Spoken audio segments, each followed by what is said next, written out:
নমস্কাৰ এতিয়া বাতৰিৰ হৈতে ষ্টুডিঅত মই প্ৰিয়ংকা প্ৰথমতে আছে এক ব্ৰেকিং নিউজ ভাৰতত 50 লাখ অতিক্ৰম কৰোনা আক্ৰান্তৰ সংখ্যা 50,20,360 জনলৈ বৃদ্ধি পাইছে কৰোনা আক্ৰান্তৰ সংখ্যা বিগত 24 ঘণ্টাত 90,123 জন আক্ৰান্তক চিনাক্ত বৰ্তমানলৈ কৰোনাই প্ৰাণ লৈছে 82 জন লোকৰ এদিনতে মৃত্যু হৈছে 1290 জন কৰোনা ৰোগীৰ আমেৰিকাৰ পিছতে এতিয়া দ্বিতীয় স্থানত আছে ভাৰত ক্ৰমাগত 15 দিন ধৰি মৃত্যুৰ সংখ্যা 1000 অধিক হৈছে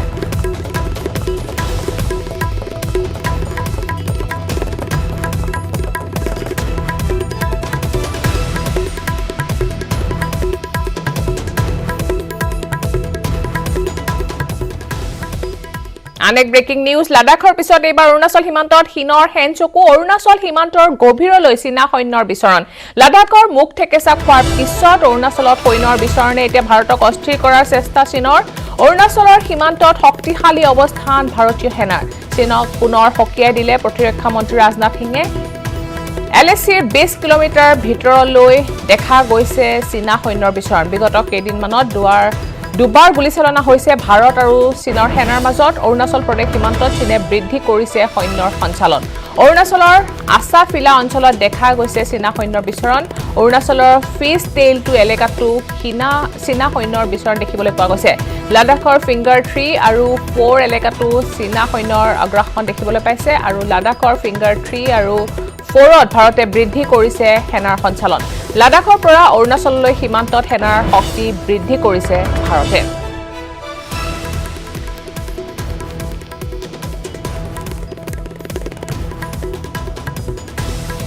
ভাৰত চীন সীমান্ত অগ্ৰাসনক লৈ পুনৰবাৰ সকীয়াই দিছে ৰাজনাথ সিঙে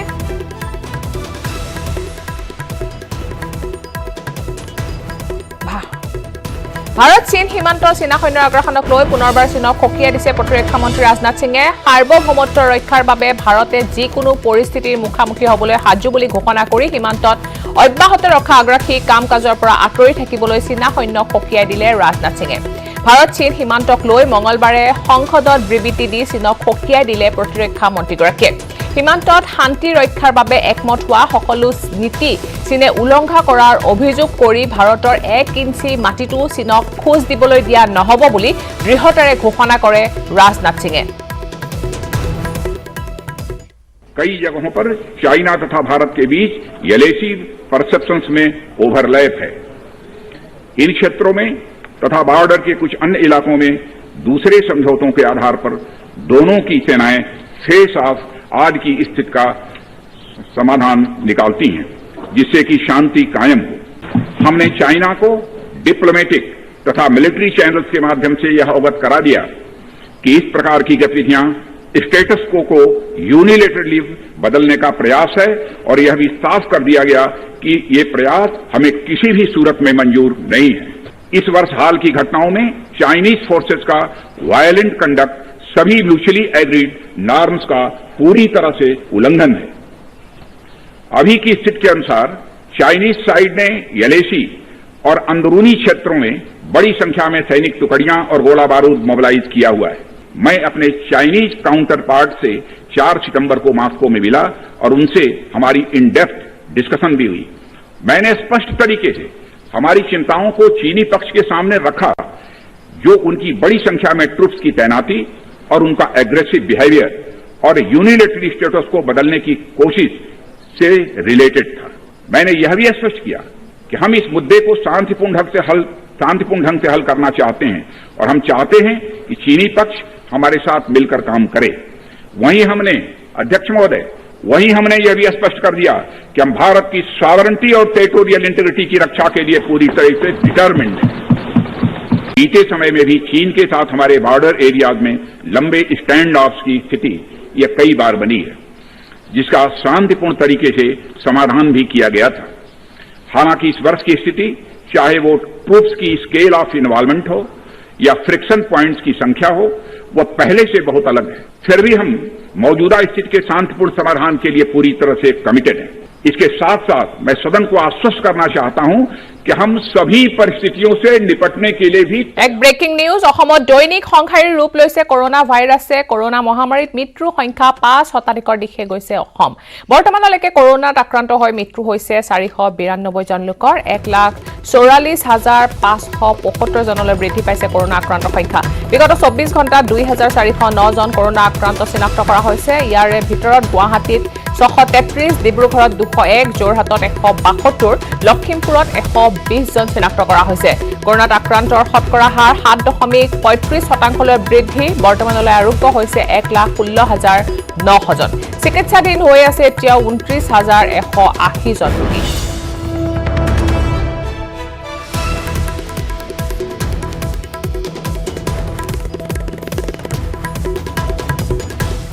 এবাৰ শ্ৰমিকৰ ৰূপত মৰিয়নিৰ বিধায়ক ৰূপজ্যোতি কৰ্মী বিধায়কগৰাকীয়ে হাতত কুৰ বেলচা লৈ মৰিয়নি আৰু টিয়ক সমষ্টি সংযোগী গড়কপ্তানি বিভাগৰ বিএনটি পথটো মেৰামতি কৰে নকছাৰী দেবেচাপৰা চাৰিআলিৰ পৰা টিয়ক বলমা 37 নং ৰাষ্ট্ৰীয় ঘাইপথৰ সংযোগী গড়কপ্তানি পথটো মেৰামতিৰ অভাৱত বিধ্বস্ত হৈ পৰিছিল ফলত পথটো দ গাঁতৰ সৃষ্টি হোৱাত নকছাৰী অঞ্চলবাসীয়ে দীৰ্ঘদিনে যাতায়াতৰ নামত ভুগি আহিছিল চৰম দুৰ্ভোগ পথটো নিৰ্মাণৰ দাবীত আছু বীৰ লাচিতকে ধৰি কেইবাটাও দল সংগঠনে প্ৰতিবাদ সাব্যস্ত কৰিছিল তিনিবাৰকৈ মৰিয়নি সমষ্টিৰ বিধায়ক ৰূপজ্যোতি কুৰ্মীয়েও পথটোৰ বিধ্বস্ত অৱস্থাৰ বাবে ৰাইজৰ তীব্ৰ সমালোচনাৰ সন্মুখীন হৈছিল বিধায়ক ৰূপজ্যোতি কুৰ্মীয়ে বিধায়ক হিচাপে পথটো মেৰামতি কৰিব নোৱাৰা বুলি নিজে স্বীকাৰ কৰাৰ লগতে গড়কপ্তানি বিভাগক কলেও গুৰুত্ব নিদিয়ে বুলি উল্লেখ কৰে আনহাতে পথ মেৰামতিৰ বাবে পুঁজি মুকলি কৰি নিদিয়ে বুলি বিজেপি চৰকাৰৰ বিৰুদ্ধে খুব উজাৰে বিধায়কগৰাকীয়ে বিভিন্ন সময়ত বিতৰ্কিত মন্তব্য আৰু কৰ্মকাণ্ডৰে সংবাদ মাধ্যমৰ শিৰোনাম দখল কৰা বিধায়ক ৰূপজ্যোতিয়ে আজি এজন সাধাৰণ শ্ৰমিকৰ দৰে হাতত কুৰ বেলচা লৈ পথ মেৰামতি কৰা কাৰ্যই ৰাজ্যৰ দৃষ্টি আকৰ্ষণ কৰা পৰিলক্ষিত হৈছে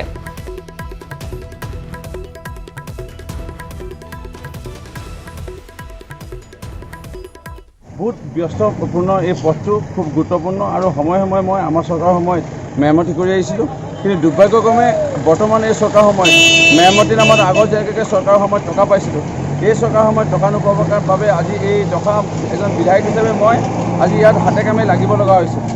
কিন্তু মই নিজে আজি ওলাই আহিছোঁ আজি গড়কপ্তানি বিভাগক কোৱা হৈছিল দুমাহমানৰ আগতে যে পথটো যেতিয়া বাৰিষা আৰম্ভ হৈছিলে যেতিয়া বানপানী হৈ পৰিছিলে কৃত্ৰিম বানপানীৰ দৰে তেতিয়া কোৱা হৈছিলে যে ইয়াত এনক্ৰচমেণ্ট ৰাস্তা ঘাটত গাতে লাগি থকা যিসমূহ দোকানসমূহ ইয়াত অধিগ্ৰহণ কৰি ৰাস্তাটো ঠেক কৰি পেলাইছে পানীসমূহ তেনেকুৱা টিঙৰ চালি পানী ইয়াতে পৰে বৰ্তমান চৰকাৰ বিজেপি কেন্দ্ৰ বা ৰাজ্য তেনেকৈ পুঁজি দিলেহে কৰিব পৰা যায় সেইটো কথা কিন্তু দল সংগঠনসমূহে বা ৰাইজে জনাটো উচিত আৰু এই যদি পুঁজিয়ে নিদিয়ে গুৰুত্বই নিদিয়ে আৰু তেওঁলোকৰ ইয়াত প্ৰতিনিধিও আছে আৰু ইয়াত বিধায়ক হোৱা সপোন দেখা মেলাও মানুহ আছে এই পথটো মোৰে ভাৱমূৰ্তি নষ্ট হ'লহেঁতেন তেনেকৈ যদি পুঁজি আনি পেলাই বা হাতে কামে আজি লাগি 4 ঘণ্টা 5 ঘণ্টা বোকা হাত এনেকৈ ফেনিকি যদি হাতে কামে লাগি যাতে তেনেকুৱা ভাৱমূৰ্তি ভাল হ'লহেঁতেন এতিয়াতো মই জনপ্ৰিয়তা অৰ্জন কৰিলোঁ ৰাস্তাটো নিৰ্মাণ কৰি দিয়াৰ কাৰণে ৰাইজে মোকে ভাল পাইছে ধন্যবাদ জনাই গৈছে সেইকাৰণে কিছুমান কাম আমি হাতে কামে নিজেও কৰিব পাৰোঁ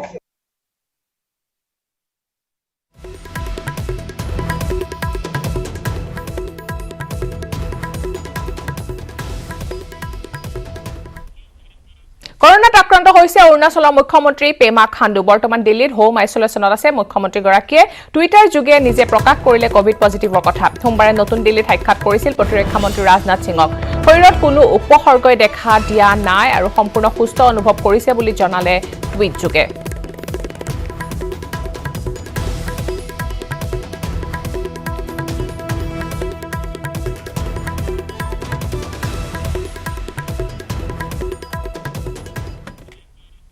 আৰু আছে বাতৰি কিন্তু তাৰ আগতে ল'ব লাগিব এটা সৰু বিৰতি ঘূৰি আহিছো বাতৰিৰ মাজলৈ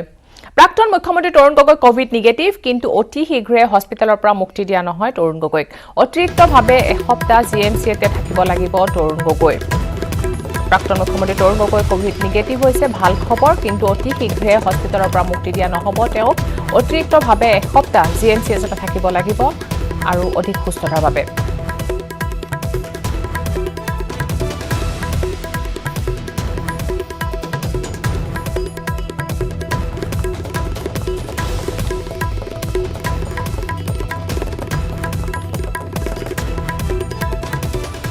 আজিৰে পৰা অসম জাতীয় পৰিষদত সদস্য ভৰ্তি অভিযান ৰাজ্যৰ 25খন জিলাত সদস্য ভৰ্তি অভিযান আৰম্ভ কৰিব নতুনকৈ গঠন হোৱা আঞ্চলিক ৰাজনৈতিক দল অসম জাতীয় পৰিষদে সোমবাৰে আসু এজিৱাইচিপিৰ উদ্যোগত আত্মপ্ৰকাশ হৈছিল অসম জাতীয় পৰিষদৰ বিজেপিক উৎখাত কৰাৰ লক্ষ্যৰে গঠন হোৱা দলটোৱে অসমৰ সকলো জাতি জনগোষ্ঠী আৰু ধৰ্মৰ লোকক সামৰি নিৰ্বাচনত নমাৰ পৰিকল্পনা কৰিছে ইতিমধ্যে দলটোত যোগদান কৰা কেইবাগৰাকীও প্ৰাক্তন আসু আৰু এজিৱাইচিপি নেতাক 2-3খনকৈ জিলাৰ দায়িত্ব অৰ্পণ কৰি দলৰ সাংগঠনিক ভেটি শক্তিশালী কৰাৰ প্ৰচেষ্টা আৰম্ভ কৰিছে নৱেম্বৰত হ'ব দলটোৰ পূৰ্ণাংগ অধিৱেশন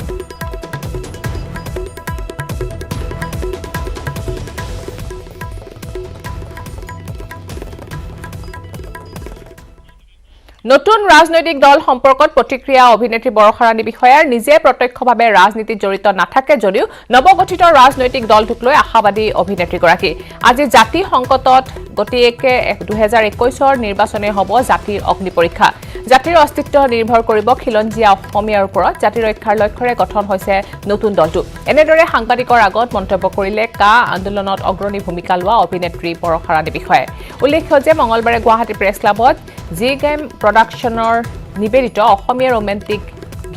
গীত নীলাকৈ আকাশৰে মুকলি অনুষ্ঠানত উপস্থিত থাকি শেহতীয়া ৰাজনৈতিক প্ৰেক্ষাপট সন্দৰ্ভতো মত প্ৰকাশ কৰিলে অভিনেত্ৰীগৰাকীয়ে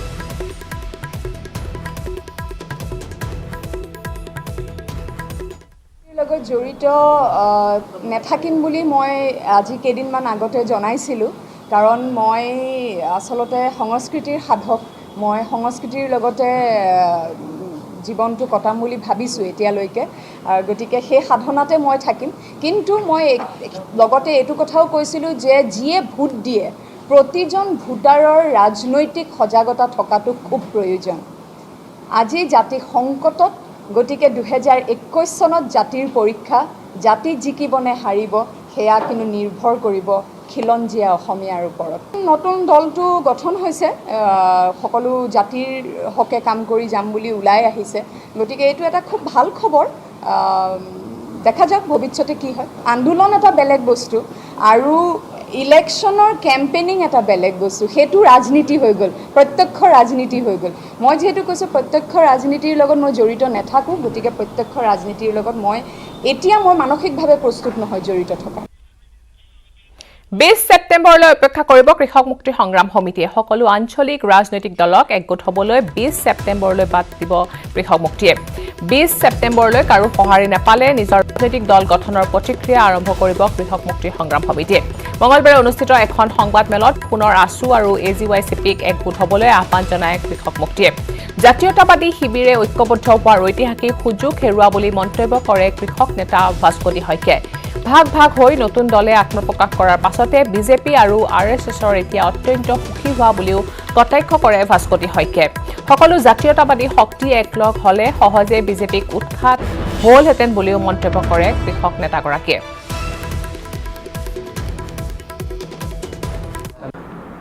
সদৌ অসম ছাত্ৰ সন্থা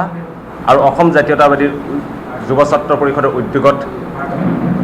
এক ৰাজনৈতিক দলৰ জন্ম লাভ কৰিলে অসম জাতীয় পৰিষদ নামেৰে আৰু আসু আৰু এজিৱাইচিপিৰ এই নতুন ৰাজনৈতিক দললৈ আমি কৃষক মুক্তি সংগ্ৰাম সমিতিয়ে আমাৰ আন্তৰিক শুভেচ্ছা জ্ঞাপন কৰিছোঁ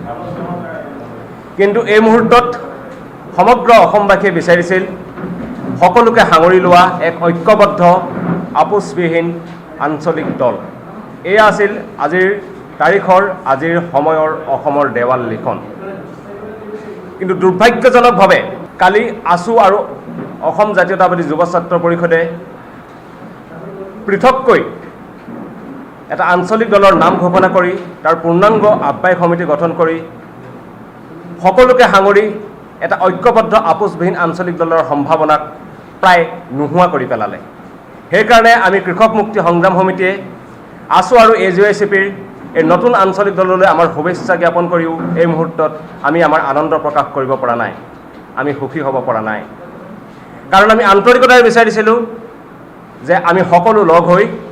এটা আপোচহীন আঞ্চলিক দল গঢ়ি তোলোঁ যিটো আছিল এই সময়ৰ অসমৰ আহ্বান অসম আইক বচাবৰ কাৰণে অসমীয়া জাতিক বচাবৰ কাৰণে আমি একলগ হোৱাটো আছিল সময়ৰ আহ্বান আৰু সেইবাবে এই আহ্বান নহৈ সুকীয়াকৈ পৃথককৈ দল খোলাত আমি সুখী হ'ব পৰা নাই আমি আমাৰ শুভেচ্ছা জ্ঞাপন কৰিছোঁ আৰু আমি বিশ্বাস কৰিছোঁ যে সকলো শক্তি একলগ নহৈ সুকীয়াকৈ দল গঠন কৰাটো এই মুহূৰ্তৰ এক ঐতিহাসিক ভুল আৰু আমি যেতিয়া এই ঐতিহাসিক ভুলটো কৰিছোঁ তেতিয়া দেখা পাইছোঁ যে এই কথাটোত আটাইতকৈ সুখী হৈছে বিজেপি আৰু RSS আৰু আমি যদি একলগ হ'লোহেঁতেন তেন্তে বিজেপি তেন্তে কংগ্ৰেছ আৰু AYDF অসমৰ ৰাজনীতিৰ পৰা ধূলিসাৎ হৈ গুচি গ'ল কিন্তু আজিৰ তাৰিখতো আমি কৃষক মুক্তি সংগ্ৰাম সমিতি আমাৰ স্থিতিত অটল আছোঁ আমি এতিয়াও এটা দল এখন প্ৰতীক এটা প্ৰতীকৰ কথাই স্থিতিত আমি অটল আছোঁ আমি এতিয়াও সংকল্পবদ্ধ যে কংগ্ৰেছ আৰু AYDFক বাদ দি সকলো কাৰ বিৰোধী শক্তিক আমি একত্ৰিত কৰিম আৰু আমি অহা 20 ছেপ্টেম্বৰ তাৰিখলৈকে আছু AYCP আৰু অসম জাতীয় পৰিষদৰ যি আহ্বায়ক মণ্ডলী গঠন কৰা হৈছে আহ্বায়ক মণ্ডলীৰ সঁহাৰিলৈ অপেক্ষা কৰিম 20 ছেপ্টেম্বৰলৈকে যদি আমি সঁহাৰি নাপাওঁ তেন্তে আমি কৃষক মুক্তি সংগ্ৰাম সমিতিয়ে সকলো জাতীয় জনগোষ্ঠীয় সংগঠন কা বিৰোধী ছাত্ৰ সমাজ কা বিৰোধী শিল্পী সমাজ কা বিৰোধী লেখক বুদ্ধিজীৱী সমাজ সকলোৰে লগত আলোচনাত মিলিত হ'ম আমি যদি অহা 20 AJPক লৈ শুভেচ্ছা অগপৰ সাংগঠনিক সম্পাদক মণিমাধৱ মহন্তৰ আছু AGYCPৰ অৰাজনৈতিক চৰিত্ৰলৈ শ্ৰদ্ধা আছে বুলি মন্তব্য কৰি ৰাজনৈতিক দলটোক ৰাজনৈতিকভাৱে গ্ৰহণ কৰিম বুলি মন্তব্য কৰে অগপ নেতাগৰাকীয়ে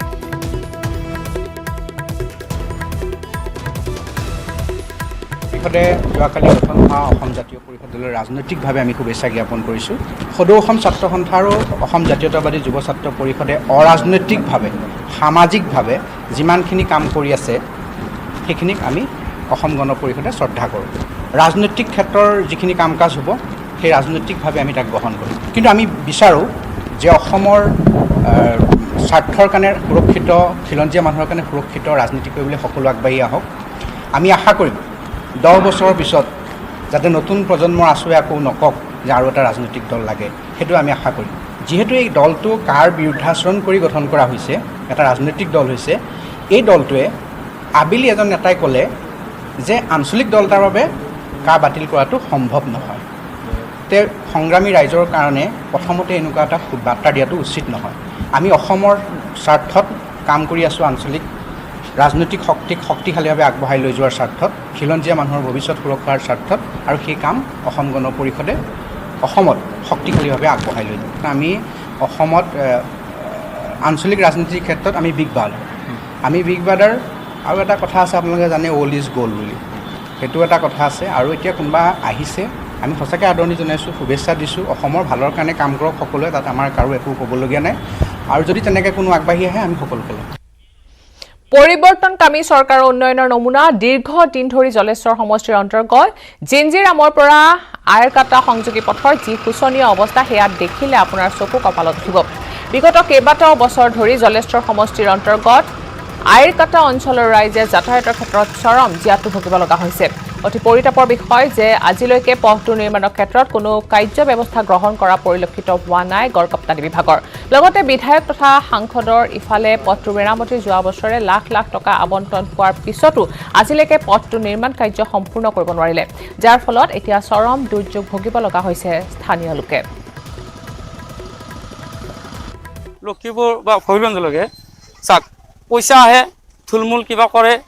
এনেকুৱা মানে ৰাস্তা খাৰাপ যিবোৰ ঠিকাদাৰে কাম কৰে যদি আপোনাৰ ধৰক এতিয়া 2 কিলোমিটাৰ ৰাস্তাৰ কাম যদি 50 লাখ আহে তাতে 5 লাখ টকাৰ কাম কৰিব 25 লাখ টকা খাই দিব চাওক এই আমি আগতেও কৈছোঁ এবাৰো কওঁ এই ব্ৰিজটো চাওক আমি কিমান হেৰি কৰিছোঁ তাৰপৰা আমাৰ পুৰা বাতৰিৰ পৰৱৰ্তী অংশলৈ যোৱাৰ আগতে পুনৰ ল'ব লাগিব এটা সৰু বিৰতি